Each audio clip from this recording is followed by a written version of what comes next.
Hello, Brandon Bracken here for a potential treatment paper for an Adult Swim cartoon film.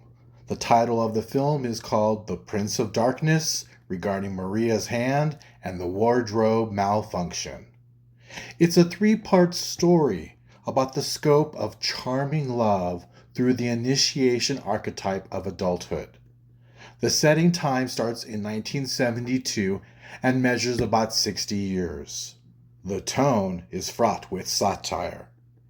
A common literary device is parallelism and synonyms like charisma, charisma, chrism as the main scope of love measured.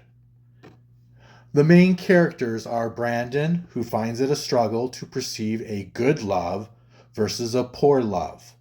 Leroy, a tainted love, Javier Richard Jr. Uribe, who plays the Prince of Darkness until 2028, Maria, the wife to the first respective Prince of Darkness, the general population of America as to a wardrobe malfunction to don their gay apparel pun, like the Me Too movement, gay rights movement, Weinstein disclosures, sex trafficking, and so on. The dramatization is based on a few real incidents to exemplify people's lack of resolve to end the level of the problem with men's sexual maturity. The conflict between one Prince of Darkness versus another Prince of Darkness near 2028, where the so-called old obsessive-compulsive homosexual methodology of the previous prince to a young and impressionable new prince. Both face a climactic conflict in sexual assault, deciding a hard left over humanity. The only evidence I am presenting is a copies of letters that have reached key people in history for 20 years. It's not what they said, it's the lack of what's not being done to resolve the issues that seem to escalate the situations. The first is to the office of George W. Bush, Baby Bush, from Brandon Bracken. Paradigm shift in courage for President Bush, May 2018. Dear President Bush, my condolences on your mother.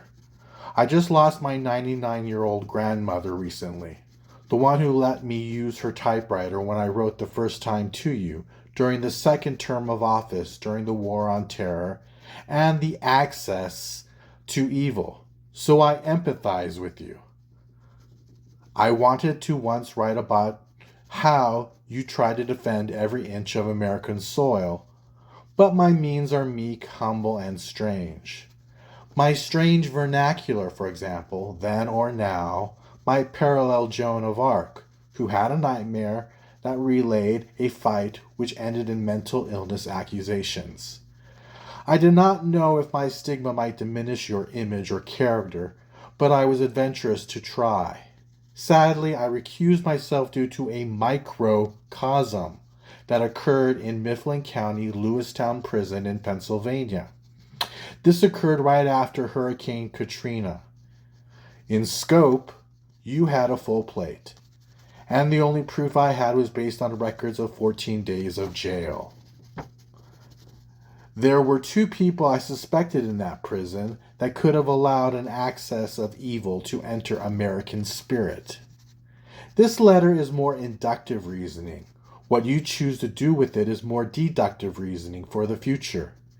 If I ever thought anyone would have insight into those anthrax letters, drug trafficking, human trafficking, etc., it would be these two men, Javier Richard Uribe Jr. and an accomplice rumored to be called Leroy. I did not like being entrapped into their quote-unquote drama, end quote-unquote. But I must show courage to set up and step up against their abuses of years. I am aware they have diplomatic immunity to escape prosecution, and my ethos is negligible. Perhaps an enforcer of the law, a president like yourself, can exercise his strength better than I. The fiasco at Mifflin County Prison can be measured by a chain of custody of records. This is a fact-finding, not a fault-finding mission. Sometimes I wish I could seek compensation through civil court, criminal courts, but it is clear that they need to be rehabilitated for at least 8 years through therapy. So profound to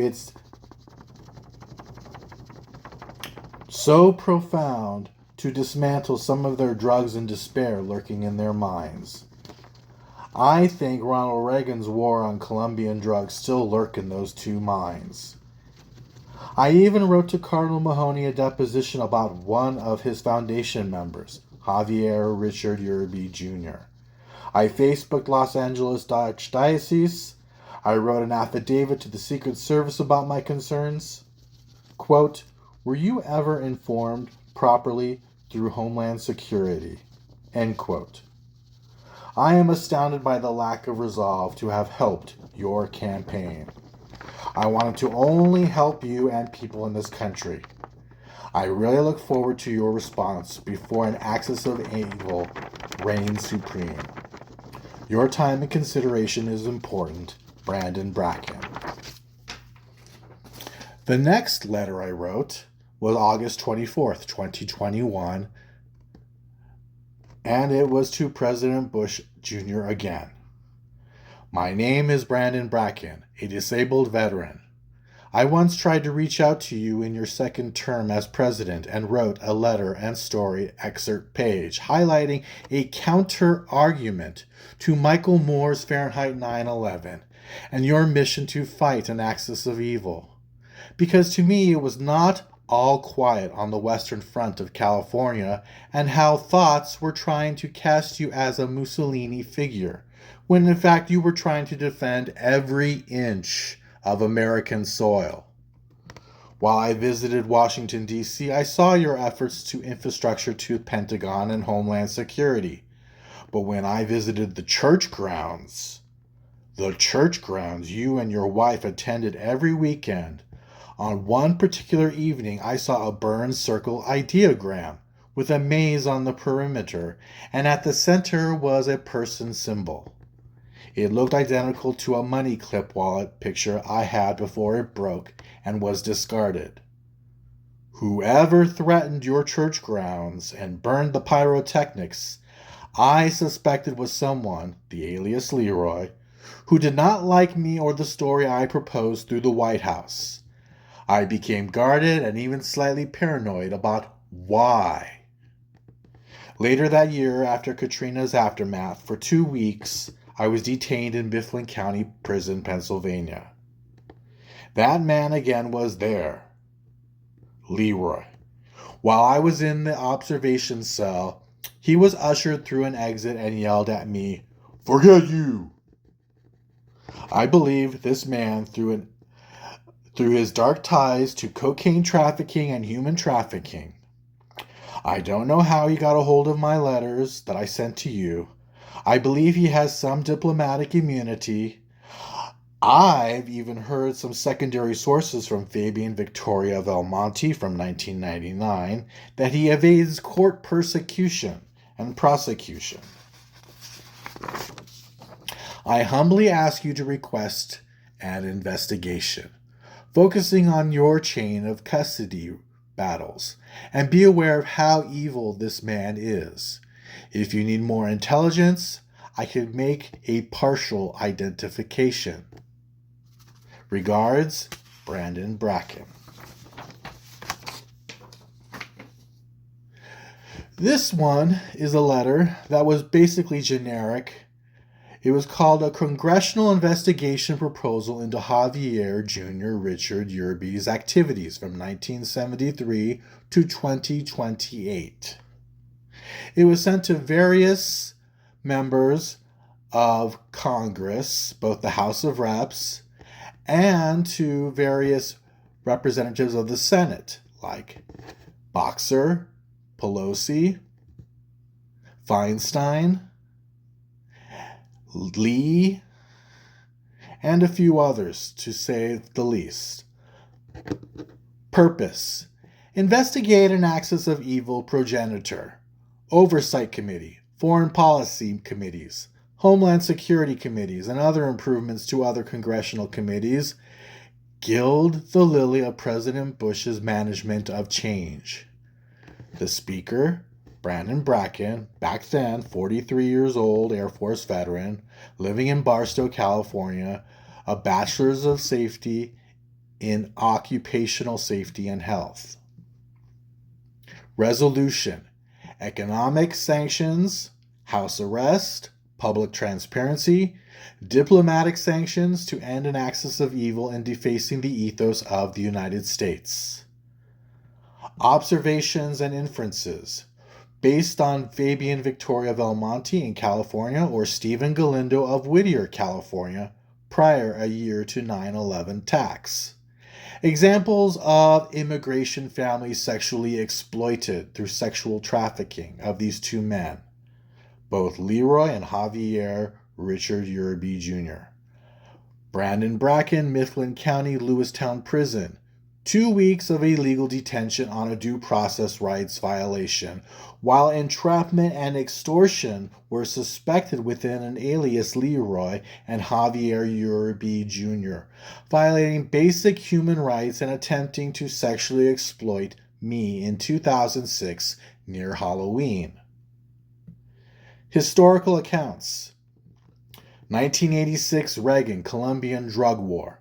2005 Hugo Chavez calling out Colombian president. Vice President Joe Biden calling Uribe family dangerous people prior to the Colombian Civil War. Please consider these men to be mesmerists like David Duke, David Koresh, or even Manson.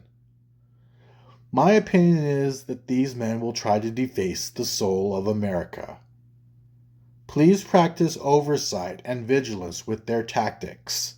Please help the President with legislation to deal with these men.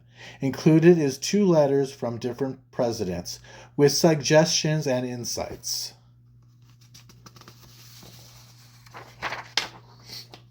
The next letter was written to President Joseph Biden from Brandon Bracken, titled A Paradigm Shift in Enforcement for President Biden. Mailed September 20th, 2020. Congratulations on your election as president. I remember you stating you were going to administratively work on police enforcement.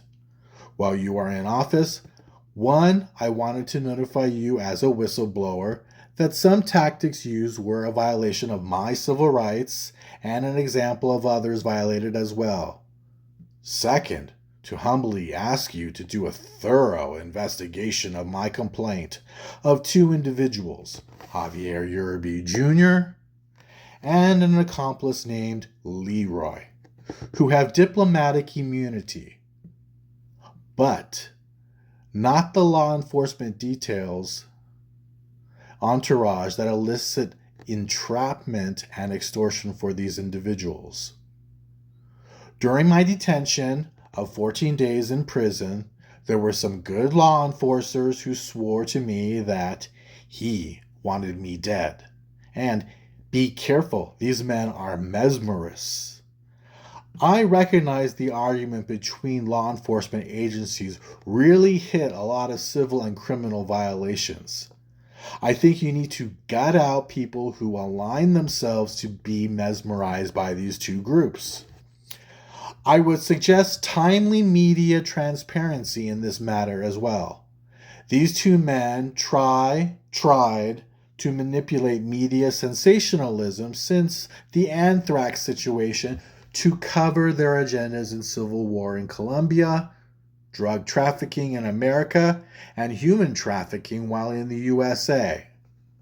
To parallel Michael Moore's media sensationalism of George Bush in Fahrenheit 9/11 is not enough. I think it's a deeper evil around defacing the just image of the USA. For example, the 11 million immigrants in this country treated like a strain of indentured servitudes or slaves. It could have been Biden's name just as quickly as Bush, past or future. P.S. If you check in on me from time to time over the next 8 years that I am alive and well would be nice, considering the threats and psychological damage I faced without compensation through a fair day in court. Sometimes it feels like a Dred Scott decision in that in 2 trials to establish that I had human rights for a fair court hearing proceeding. Regards, Brandon Bracken. The next letter that I wrote was on Thursday, October 6, 2022, and it was written addressed to the First Lady Jill Biden. I hope this reaches you and your family well. My name is Brandon Bracken, a Gulf War era veteran. In or around 2028, I want to write a book called Charisma, Charisma, Charisma, which now has been changed to The Prince of Darkness regarding Mariah's hand and the wardrobe malfunction. It is a satire about men's princely charming attributes during the last half of this century. I believe there is a literary technique called metaphysical conceit. Looks cute one way, however abhorrent another way. And then there's a perspective on intelligence. I've been doing some research on some concrete details that I want to share with you. In PubMed.gov, there is an article about LGBTQ rights for 30 years, citing a lack of research and help socially, politically, and economically. 2. I wrote to both President Bush Jr., Vice President Biden during Obama's time period, and when President Biden became president, of a potential axis of evil characterizing propaganda of the 20 years in the Middle East, using Michael Moore's Fahrenheit 9/11 movie as a premise. 3. A microcosm of 14 days in prison detention in Mifflin County, Lewistown, Pennsylvania, with myself and 2 alias men with diplomatic immunity, one called Leroy, another called Javier Jr. Richard Uribe. During President Bush's second-term chain of custody documents involvement. I hope with your scope and understanding and influence, you can help your husband do proper fact-finding, not fault-finding punishment ultimatums, but corrective actions psychologically. I pray this makes sense to you and your husband in unity.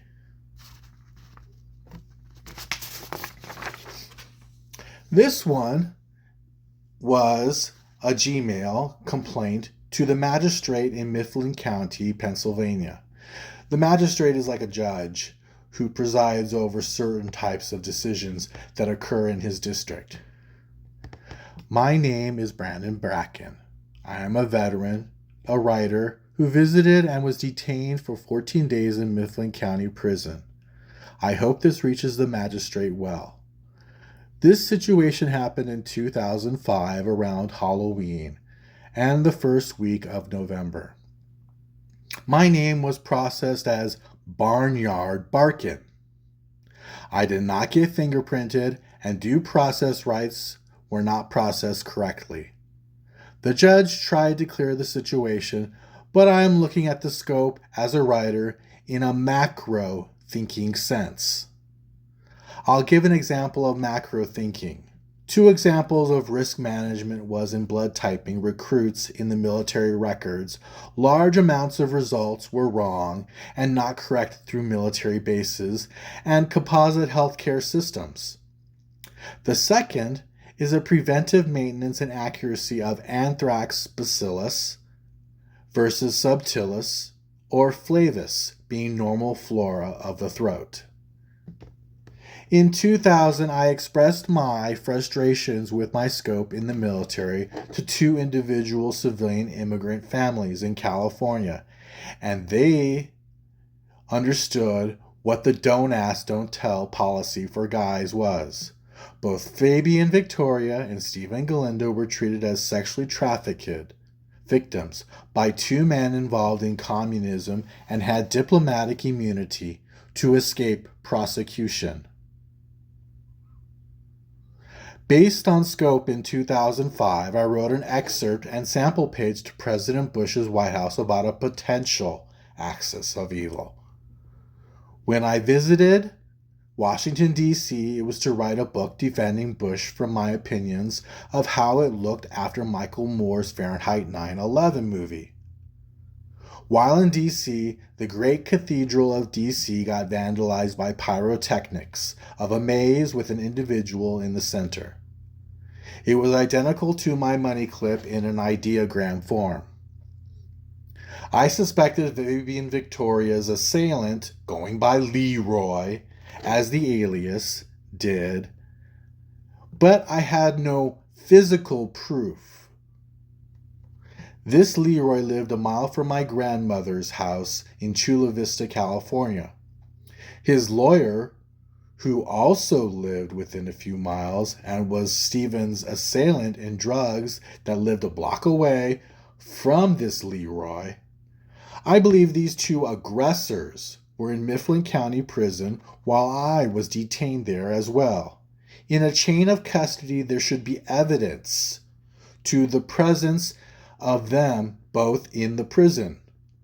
After all I wrote to you in this inductive and deductive thinking, you might have a scope of this situation and the macro thinking solutions. Please correspond to me about solutions. I am very concerned and would like to set a record straight for the books of history. I am also looking for a copy of a poem I wrote that was confiscated in my chain of custody over the time period 2005 around Halloween. Your time and consideration is greatly appreciated.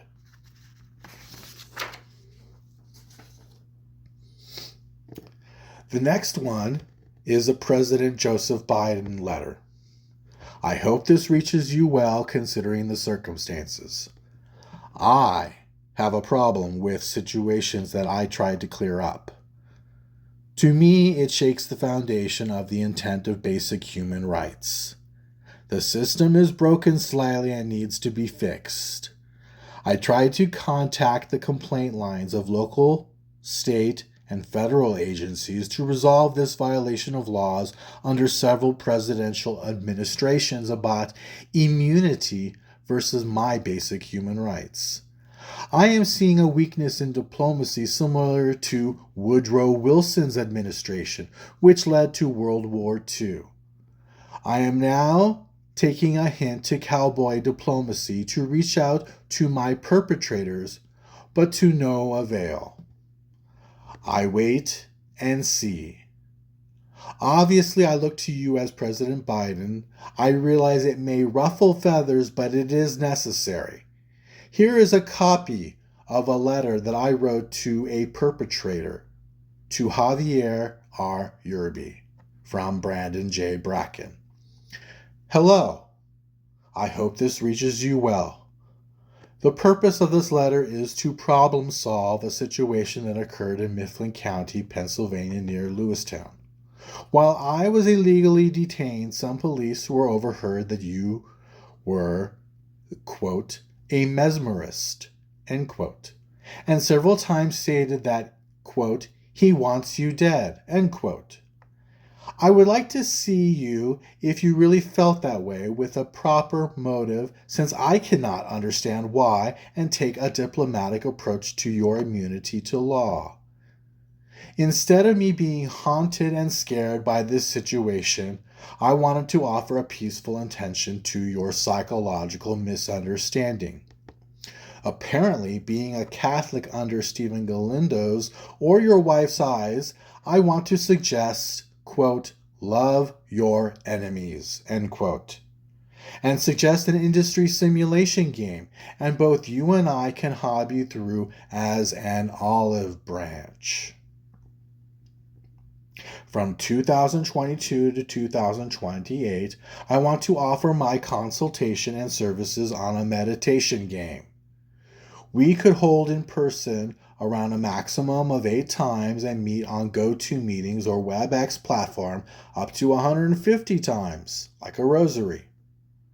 We can talk about the mindful and other psychological practices, talk about Catholic rosaries, and apply them to a potential video game on Unity or Unreal.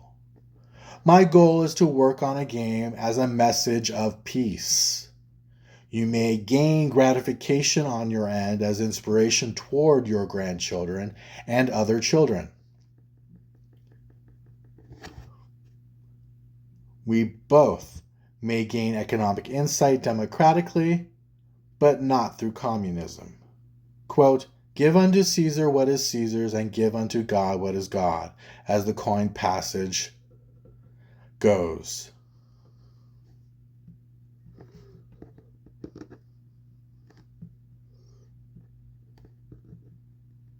Feel free to contact me at this email address, phone number. I live near Barstow, should you take care to take me up on my offer. Take care. Regards, Brandon Bracken.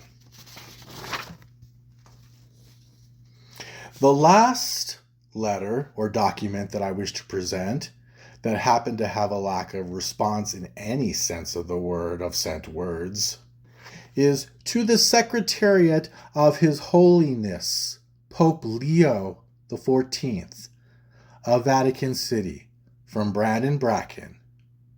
Dear Pope Leo XIV, I hope this reaches you well. I realize you are just beginning your journey as Pope. I wish you well again. I have a great concern. Perhaps you can help me discern by understanding, instructing my ignorance. I am raising a concern about loving your enemies. I hope you can become aware or can help. I have felt in the past spiritually, physically, mentally disparaged and threatened by a Javier Jr. Richard Uribe, who is a foundation member of Los Angeles Cathedral. This story reminds me a little of the 8th century Saint Agnes and a little of Joan of Arc. I am not perfect, but I have included several documents, all of these documents which I am relaying also on YouTube as a treatment paper. Several documents copying letters trying to resolve my perceptions of this man mostly. If you have more questions, like Jesus who asked questions in the temple, you can contact Cardinal Mahoney or Archbishop Gomez. As a gift, I have included a jar of marjoram. Let it remind you of St. Agnes. And this is a copy of the receipt and the U.S. Post verifying that Pope Leo's secretariat had received the letters. Thank you very much for considering my treatment paper on a potential story.